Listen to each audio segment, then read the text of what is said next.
India who are engaged with the India growth story and who believe in the vision of Prime Minister Narendra Modi for a dream of 1.4 billion people to make India a prosperous nation, a developed nation by 2047. I've been a part of Manoj's events for now more than 10 years, even before I became a minister for that matter, even more than 11 years now. And I still remember, I was just telling Mr. Kang that one of our events where I was chief guest at the IGF in London, I was rubbing shoulders with future prime ministers. And it was truly a delight to see the traction that IGF was able to garner in UK. And I'm even more delighted that IGF has arrived in India, is helping catalyze conversations, is helping build the narrative of the India of tomorrow, and will of course provoke a lot of new ideas, new thoughts, new ways to take the India story forward. And a warm welcome to all of you from across the world, from across the nation, who have come for this two-day event here. And I hope you go back satisfied and much more knowledgeable about the India story. We stand in very difficult times. The world is going through a turbulence. I just saw a chart earlier in the day giving me the last 24 hours of stock market performance across the world. Fortunately, India was right at the bottom, some 3% down or something, compared to the chart starting from about 9% plus, or rather 9% down, to put it more correctly. So these are going to be challenging times. These are reflective of a world in turmoil which has, over the past many decades, built itself to reach this stage. Obviously, these things don't happen overnight. These things are a culmination of several factors at play. And if somebody was to ask me what would be the trigger point of where we are today, why the world is going through this churn, and what I believe, and I have been able to assess, the starting point of this actually goes back to the beginning of maybe 2000 or 3 or 4 years before that, when China was admitted as a member of the WTO. And maybe around late 90s or mid 90s when they got into conversation with the WTO. And collectively, everybody in the world accepted China as a member of the WTO. Many parts of the world were convinced that China will reform itself, China will transform its processes, will bring transparency to their economy, will work on fair terms in the global economy, and that being a large economy, an emerging economy, an economy growing by leaps and bounds, and we've seen that growth over the last 25, 30 years, almost relentless growth to become the second largest economy in the world. But what everybody closed their eyes to was that this growth was fueled by unfair trade practices. This growth happened at the cost of fair play. This growth had its foundation on every action which, in the rules of the game, would be considered improper, and the result of those actions caused a situation where I think large parts of the world got carried into the narrative of low-cost manufacturing, low-cost goods coming from one particular geography, but did not realize the long-term impact that it would have at the global stage. I've often been misunderstood for my comments on several issues.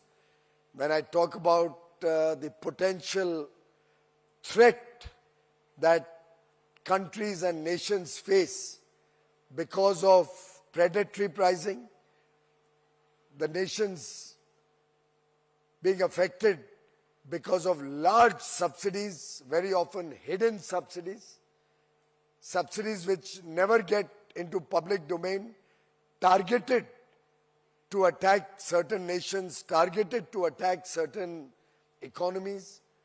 When I talk about labor practices in certain countries, when I often bring to light how there's an effort to demolish industries, one after the other, literally like a pincer attack on sectors.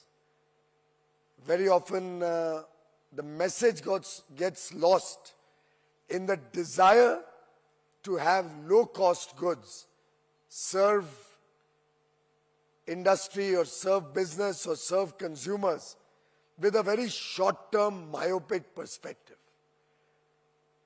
I think the current state of play in some way is a culmination of almost 3 decades of this attack on several economies. We in India, I remember when about 25 or 30 years ago, the first example that came to play was a watch company from Gujarat who kept pleading that unless government takes some action at that point of time, the entire watch ecosystem in the country will be lost. And because we played by the rules of the game, because India remained true to our commitments at the World Trade Organization, as did most other well-meaning countries around the world. Starting from there, one after the other, we've seen an era of unprecedented damage to national economies, to the manufacturing ecosystem in large parts of the world, loss of jobs, loss of fair economic opportunities, irrational pricing on a variety of goods, killing sector by sector the nation's self-reliance. Our pharma industry, once upon a time the pharmaceuticals used to be very much self-reliant. And the attack was just to get one sector of the value chain under your control. Moment you had that, you were able to dictate terms on that sector. Agrochemicals is going through a similar phase, even as we speak. And I think it is this recognition that the world today has to come to terms with, has to act wherever possible in a concerted manner, so that we can once again bring back fair play, bring back rules of engagement which are working towards equity, towards pricing of goods and services at honest values. And unless we bring back this balance and this order, I see the world either facing even more turbulence or the multilateral trading system coming under threat. And therefore it's very appropriate that the India Global Forum has brought all of us together to discuss areas of mutual interest. We are all in it together. All well-meaning countries, all well-meaning businesses will have to address this challenge And one way to really make sure that the country is prepared to meet this challenge and convert this challenge into an opportunity, into a better future for the country. Just like we converted a lot of the challenges during COVID into an opportunity. Just like in the year 99, when the world thought the sky is going to fall on their head. Remember the Y2K bug? How that converted into an opportunity for the Indian IT industry. And we never looked back from there. I think we stand at a moment in history where India is well poised to convert the current situation into an opportunity. We need to support each other. We need to have a nationalist outlook. I was at a FICCI program earlier today, and Mahatma Gandhi in 1931, while addressing the FICCI AGM, nearly 94 years ago, in 1931 had given the message that Indian industry should keep nationalism at the core of their work. Prime Minister Narendra Modi today, when he talks about nation first, when he talks about Viksit Bharat by 2047, when he focuses on inclusive and sustainable growth, when he talks about self-reliance, Atmanirbharta, when he talks about ensuring the benefits of a growing economy reaching the last man at the bottom of the pyramid, I think truly embodies that spirit, that nationalist spirit.